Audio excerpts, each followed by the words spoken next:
once in war to thwart the Dark Realm, but conflict was born in Hell. It is inevitable.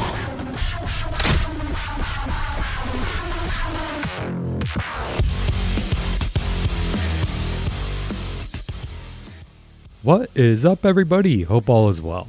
I'd like to compare Doom Eternal to my mom's cooking. Even at its worst, it's still the best. Does that make sense? You know what I mean. In that context, I really enjoyed The Ancient Gods Part 2. Was it my favorite of all the Doom Eternal content? No, but it was still really good and better than any other shooter out there. I had a somewhat pensive disposition towards Tag 2 going in. I knew it was likely the end of this Doom story. I knew it had some mixed reviews, and I knew I wanted to take my time and appreciate it more. So let's get into it. What's new? What did I like? And wait a minute, am I reading this right? There are things I didn't like? This is Doom Eternal. Who wrote this?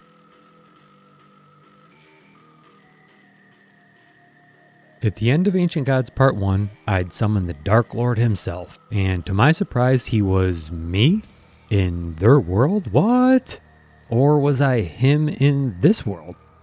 The Ancient Gods Part 2 gives us the final pieces to this puzzle. It picks up right where we left off with a cutscene giving us more of the story. We're told killing the Dark Lord will sever ties to all demons outside of Hell and save humanity. If we fail, Hell and its armies will rule all. After a cordial face-to-face meeting with the Dark Lord involving a shotgun and some trash talk, he challenges us to fight through his army and find him in Hell.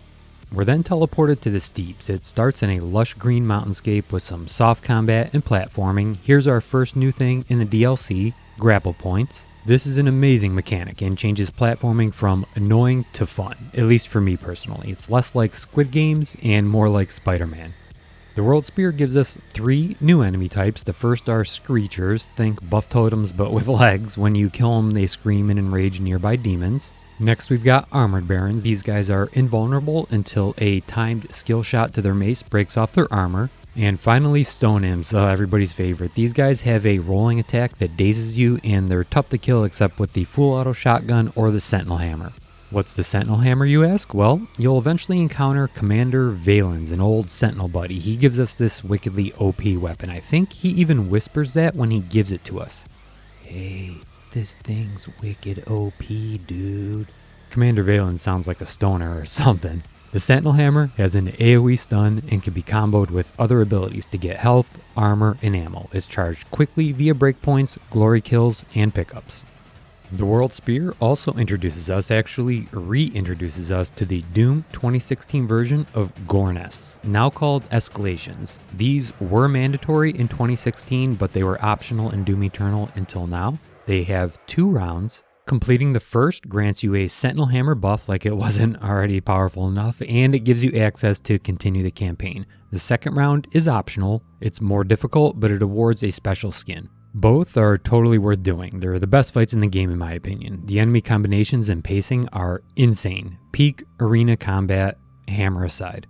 The grassy section of this level concludes as we approach the Torch of Kings. Lighting it signals we seek passage to the World Spear and alerts remaining Sentinel forces of our intent to slay the Dark Lord. You're then flown to a higher region of the Steeps mountainscape by a dragon, okay, whatever, by a dragon, and what was once green is now snowy white. The transition provides a nice hint that things are about to become less forgiving. This is where you'll encounter your first Gore Nest. Upon completion, you're granted access to the beautiful World Spear itself.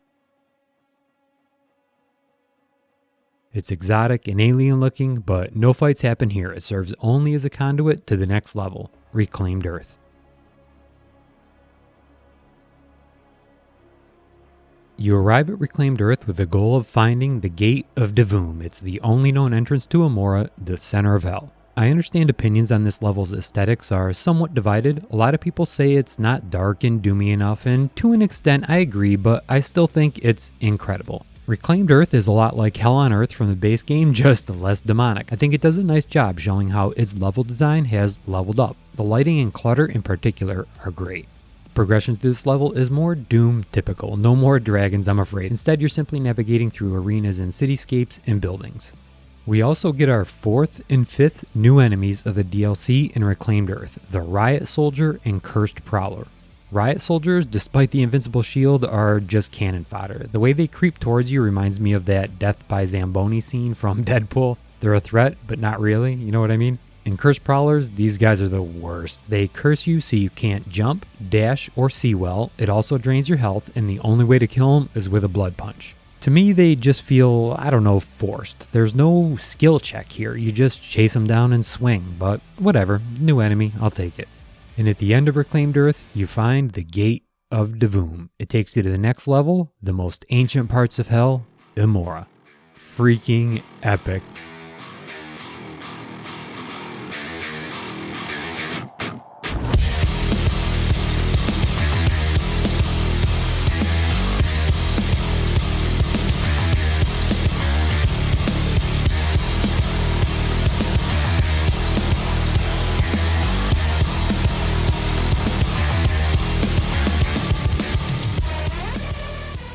Hands down, my favorite part of the DLC. Here, the fate of the universe hangs in the balance as Hell's armies clash against the Sentinels.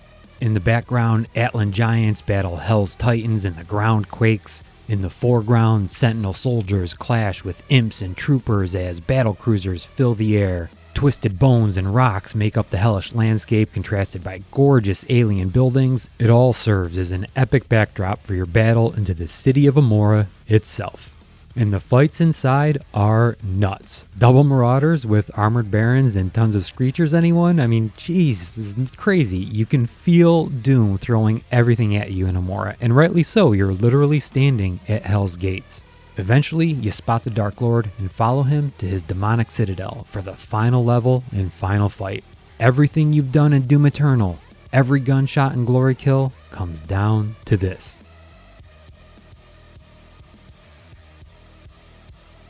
There isn't much to say about the Dark Lord level design-wise. It's just one big empty room with a backdrop that changes as you move through fight phases. As for the final boss fight, I know a lot of people don't like it, and to a degree, I can understand why. I think I see what it was going for here. By the time you reach the fight, all your skill checks have been passed, so the challenge isn't in improvising, rather in being consistent. Consistent for an obscenely long period of time. For some, the result is a slogfest of repetition. Farm Sentinel Hammer, stun, unload and repeat, whereas others see the same loop as maybe more a war of attrition. I think both sides would agree though it's a bit too hammer focused. Even when the Dark Lord spawns adds, you're encouraged to kill them with a hammer swing. It's a little much. It was a bit frustrating that it's 5 phases of the same thing. The Dark Lord gets like 2 to 3 new mechanics the entire time. Also, Doom Eternal has one of the best biodestruction systems around, but the Dark Lord's suit never breaks apart despite being beaten down by me 5 times. I'm fine with this health regen though. I think it adds to the pressure of being precise throughout. After a few tries, I figured out the tricks and made it through pretty quickly. For me, it was the energy shield chain gun to block his shield bash and falter quickly, combined with some rockets here and there. As the story concludes, we learn the truth, and it's lore nerd worthy. It's a story of retribution played out over millennia, of which we were just a pawn. We learn that Dark Lord, originally named Davoth, was the original one, the creator of everything, the god. But he was betrayed by one of his creations, the Makers, and imprisoned. His power and anger so great, his prison became hell itself, where he amassed his armies, power, and plotted his revenge. He wanted to destroy all of creation, and we stopped him. But in doing so, we were stripped of our powers and handed back over to the Seraphs, entombed, perhaps to be reawakened one day should the forces of hell return. So, final thoughts. I really liked the story arc for Doom Eternal. I think the way they wrapped it up is appropriately epic for the Doomslayer, knowing what he is, how he came to be, and what his victory meant for him in all of existence provides the closure I wanted.